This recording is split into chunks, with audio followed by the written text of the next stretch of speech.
Mariano Rajoy, le Premier ministre espagnol à droite, entouré de María Ángeles Olmedo et Alejandro Fernández, s'y passe ce week-end. Vous étiez bien trop occupé pour jeter un œil à l'actualité. Très bien. Mais demain lundi, c'est la reprise et il s'agirait de ne pas avoir l'air de tomber de la lune devant la machine à café. Alors, on prend 5 minutes et on se met au parfum. Un Mariano Rajoy se rend à Barcelone. Pour la première fois, le chef du gouvernement espagnol Mariano Rajoy, qui s'est rendu ce dimanche à Barcelone, pour la première fois depuis que la région a été mise sous tutelle par Madrid, a appelé à « récupérer la Catalogne, démocratique et libre ». Il a demandé aux entreprises de ne pas quitter la région et rappelé l'échéance des élections régionales pour le 21 décembre. Plus grand que à lire aussi Catalogne, la crise peut-elle se répéter ailleurs en Europe? Mariano Rajoy a destitué le gouvernement séparatiste de Carles Puigdemont et dissous le parlement de cette région où vivent 16% des Espagnols. La veille, samedi, une manifestation monstre s'est tenue pour réclamer la libération d'une dizaine de dirigeants séparatistes incarcérés pour rébellion et sédition. La pollution atteint des sommets à New Delhi. La pollution de l'air persistait ce dimanche à New Delhi ainsi que dans le nord de l'Inde et les autorités s'attendaient à la voir perdurer.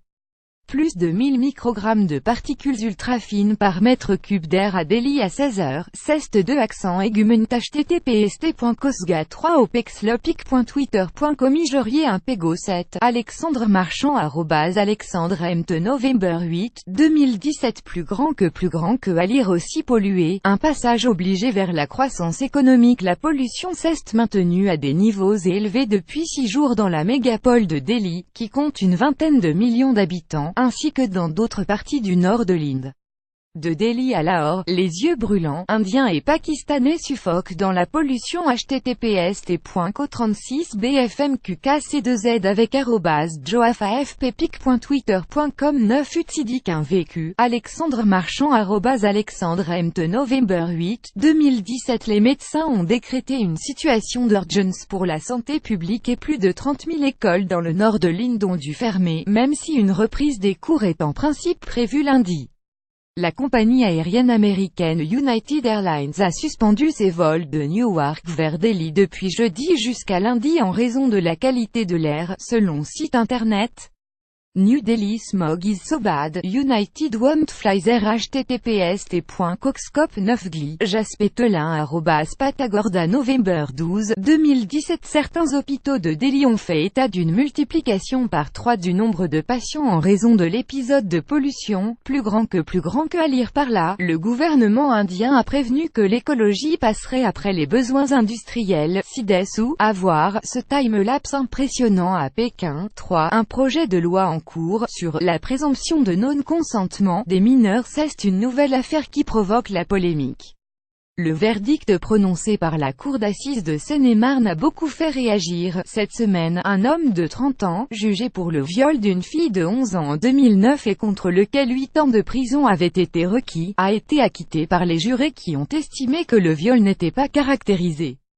Plus grand que à lire par ici Marlène Schiappa. La lutte pour l'égalité femmes-hommes est un combat culturel. L'acquittement de cet homme a ravivé le débat en France sur l'urgence de fixer un âge minimum pour reconnaître le consentement d'un mineur. Après cette affaire, de nombreuses voix s'est élevées pour demander que soit défini un âge en dessous duquel un mineur serait présumé non consentant à un acte sexuel. En France, aucune loi ne fixe cet âge minimum, à l'inverse d'autres pays européens. Le gouvernement entend toutefois présenter l'année prochaine au Parlement un projet de loi contre les violences sexistes et sexuelles, notamment sur mineurs, a annoncé mi-octobre la secrétaire d'État à l'égalité entre les femmes et les hommes, Marlène Schiappa. L'âge en dessous duquel il ne pourra pas y avoir consentement sexuel sera a priori entre 13 et 15 ans. Marlène Schiappa BFM Politique, BFM Politique @BFM Politique, November 12, 2017 4 La France s'écrase au rugby et s'éclate au judo grâce à Teddy Riner. Début manqué. Le 15 de France a entamé samedi soir ses tests de novembre par une large défaite au Stade de France face à la Nouvelle-Zélande 1838. En revanche, en judo Teddy Riner s'est offert un 10e titre mondial, 10 ans après premier titre, samedi à Marrakech, Maroc. Je suis un homme heureux ce soir. Explosion, explosion, explosion, explosion, explosion, 10 explosion, explosion, explosion, explosion, explosion. Merci pour vos encouragements à chaque compétition. pic.twitter.com WHTX97 LB, Teddy Riner @TeddyRiner November 11, 2017 en atteignant la symbolique décima, 8 titres en 100 kg, 2 en toute catégorie, Riner 28 ans, 2,03 mètres, 142 kg imprime encore un peu plus empreinte dans l'histoire du judo.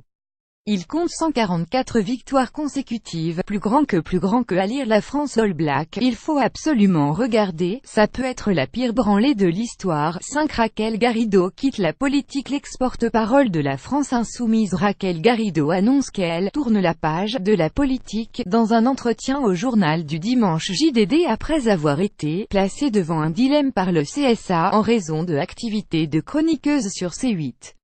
Qui est cette jeune femme qui a fait couler beaucoup d'encre ces dernières semaines? Pour le savoir, le portrait de Raquel Garrido par Thibault Le Gall est à lire par ici, mais, dans tous les cas, entre elle et Jean-Luc Mélenchon, le lien et la confiance restent entiers.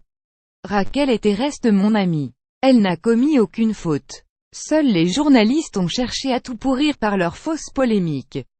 Avec tout mon mépris. https://t.code6puh Jean-Luc Mélenchon @Gilles Mélenchon November 10, 2017